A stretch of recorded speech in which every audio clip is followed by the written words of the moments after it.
नमस्कार दोस्तों, इस वीडियो में हम जो VBA में एरे यूज़ होता है उसका थर्ड एग्जांपल देखेंगे और ये एग्जांपल हमारा एडवांस प्रोग्रामिंग होगा। अगर आपको एरे के बारे में नहीं पता तो अगले दो video part number 36, part number 37 ज़रूर से देख लीजिए, क्योंकि एरे के बारे में सभी डिटेल, सभी जानकारी उसमें दी गई हुई है। तो ये हमारा थर्ड एग्जांपल है, तो हम सीधा एग्जांपल देखते हैं किस तरह से करना है। तो दोस्तों ये हमारा तीसरा एग्जांपल है जो एरे की मदद से करना है। ये हमारा डिटेल है जिसमें हमें यूज़र से डिटेल लेनी है। जब यहाँ पे हम क्लिक करेंगे बटन पे, तब इनपुट बॉक्स में हम यूज़र से डिटेल लेंगे। यहाँ पे roll number 1, name, birth date,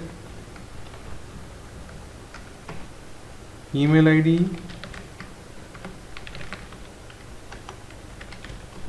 और मोबाइल नंबर, सिटी। तो इतना डालेंगे तो यहाँ पे वो एंट्री आके एंट्री हो जाएगी। फिर हम फिर से बटन पे क्लिक करेंगे तो फिर से हमें यहाँ पे डेटा एंटर करने के लिए इनपुट बॉक्स डिस्प्ले होगा और दूसरी एंट्री के लिए हम सभी वैल्यू हम डालेंगे।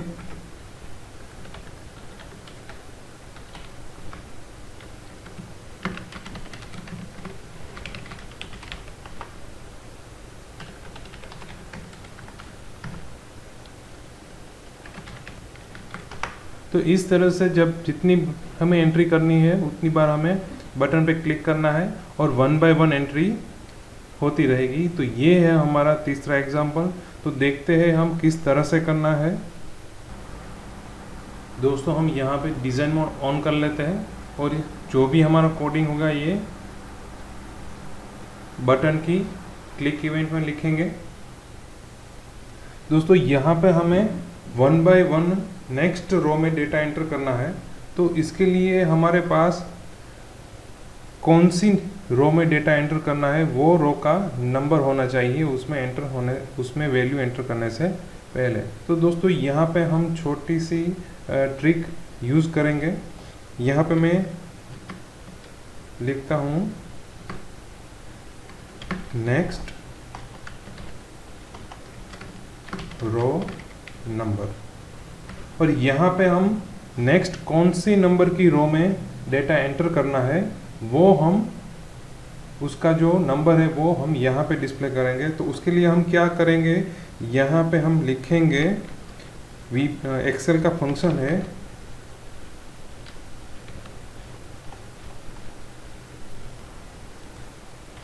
Count A. Count a function से क्या होगा, काउंट ए हमें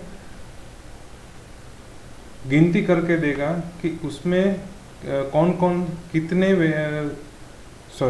काउंट ए से क्या होगा, काउंट ए फंक्शन हमें नंबर देगा कितने सेल में वैल्यू है। मतलब यहाँ पे जो ब्रैकेट में हम रेंज दे देंगे, यहाँ से लेके यहाँ तक की हम रेंज दे देते हैं। तो काउंट ए क्या करेगा, ये जो रेंज है उसमें जितने सेल में वैल्यू होगी उतने सेल की यहाँ पे न्यूमेरिक वैल्यू देगा। अगर पहले सेल में वैल्यू है, यहाँ पे हम डाल देते हैं 1 तो यहाँ पे आएगा 1, यहाँ पे डाल देते हैं 2 तो यहाँ पे आएगा 2। तो दोस्तों यहाँ पे जो हमारा पहला ही रो है वो कौन सी है, थर्ड नंबर की है। तो यहाँ पे जब हम पहली एंट्री करेंगे तब हमारी थर्ड नंबर की रो होगी। तो यहाँ पे हम क्या करेंगे, यहाँ पे हम छोटा सा मैथमेटिकल कैलकुलेशन कर देंगे। ये जो काउंट ए है वो जो भी वैल्यू देता है उसमें हम +3 कर देंगे। तो हमारी जो पहली रो कौन सी होगी जिसमें हमें डिटेल एंटर करनी है वो हमारी रो होगी थर्ड नंबर की। तो यहाँ पे हमें रो नंबर मिल गया जिसमें हमें एंट्री करनी है। अब हम हमारा कोडिंग करेंगे। दोस्तों हमने तीसरे एग्जांपल में जिस तरह से एरे डिक्लेयर किया था उसी तरह से हमें यहाँ पे एरे डिक्लेयर करना है। यहाँ पे हमें यूज़र से अलग अलग 5 तरह की डिटेल लेनी है, इसलिए हम हमारे एरे का जो साइज़ है वो 5 रखेंगे और हर एक इंडेक्स में हम यूज़र से इनपुट बॉक्स की मदद से वैल्यू लेंगे। तो यहाँ पे हम सभी इंडेक्स के लिए इनपुट बॉक्स लिख लेते हैं। तो ये 0 के लिए रोल नंबर, 1 के लिए नेम, 2 के लिए बर्थ डेट, 3 के लिए ईमेल आईडी, 4 के लिए मोबाइल नंबर और 5 के लिए सिटी। तो हर एक इंडेक्स के लिए हमने इनपुट बॉक्स की मदद से यूज़र के पास से हम वैल्यू लेंगे। अगर आपको ये नहीं पता ये हम किस तरह से कर रहे हैं तो इसके आगे का वीडियो पार्ट नंबर 37 देख लीजिए, क्योंकि इस एग्जाम्पल का रेफरेंस हमने दिया है ये किस तरह से हमें करना है। तो यहाँ पे हमने सभी वैल्यू यूज़र से ले ली है। अब हमें क्या करना है, अब हमें जो भी वैल्यू यूज़र ने इनपुट की है वो हमें पहले ये जो रो नंबर है वो 3rd नंबर की रो है उसमें सेट करनी है। तो दोस्तों ये रो है उसमें सभी के लिए रो नंबर फिक्स रहेगा 3rd number, column number change होगा 1 A B C D E F। तो ये कॉलम नंबर है 1 2 3 4 5 6। तो कॉलम नंबर चेंज होता है, रो नंबर सभी के लिए यहाँ पे जो भी नंबर होगा वही रहेगा। तो यहाँ पे हम रो और कॉलम की मदद से वैल्यू सेट करेंगे।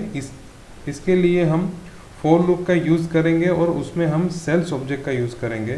दोस्तों सेल्स ऑब्जेक्ट में हमें रो और कॉलम का जो नंबर होता है वो देना पड़ता है। तो यहाँ पे मैं 2 वेरिएबल ले लेता हूँ, dim r as a integer जिसमें हम रो नंबर स्टोर करेंगे और dim c as a integer जिसमें हम कॉलम नंबर स्टोर करेंगे। r जो रो नंबर है वो कौन सी रहेगी, ये जो वैल्यू है वो रो नंबर रहेगी। तो ये कौन सा सेल है, ये J2 सेल है। तो इसमें हम स्टोर करेंगे J2 की वैल्यू, J2 सेल है उसकी वैल्यू। तो हम यहाँ पे रेंज ऑब्जेक्ट यूज़ कर लेंगे J2 और उसकी हमें चाहिए value.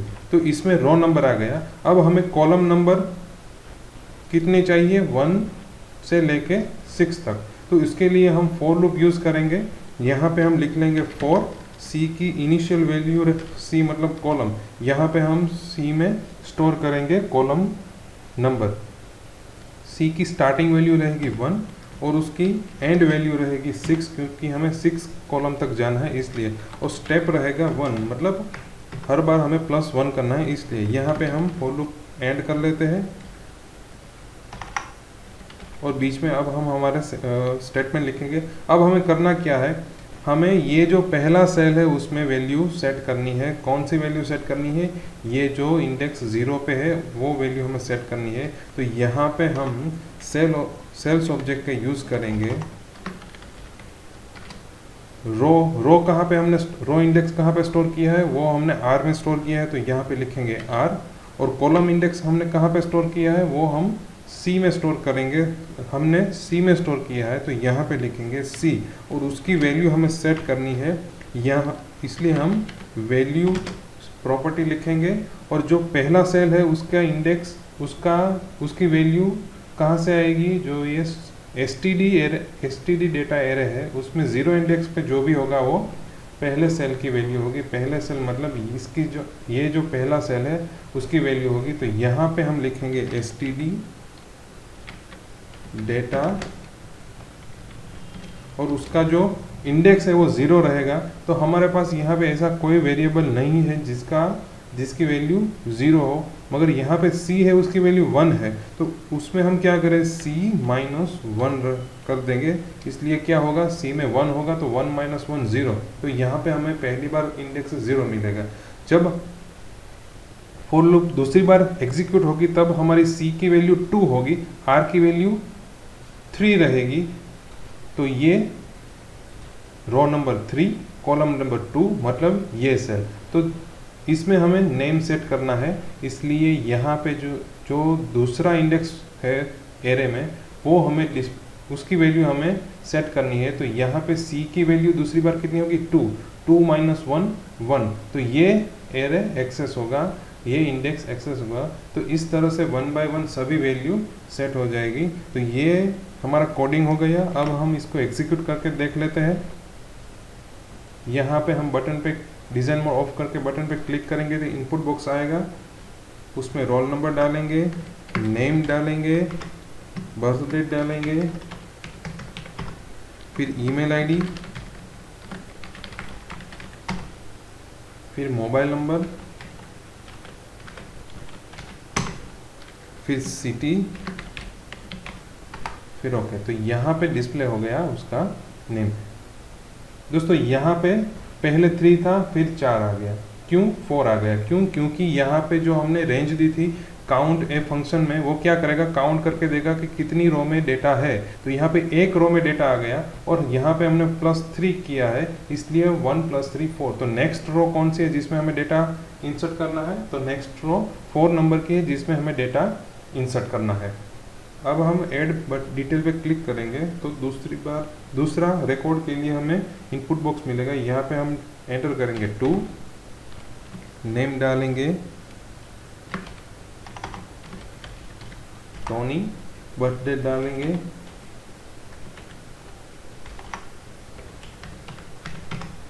Email ID,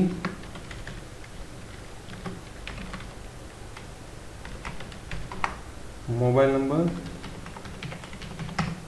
and city. तो यहाँ पे दूसरा रिकॉर्ड आ गया और ये हमारी रो हो गई। नेक्स्ट रो कौन सी हो गई?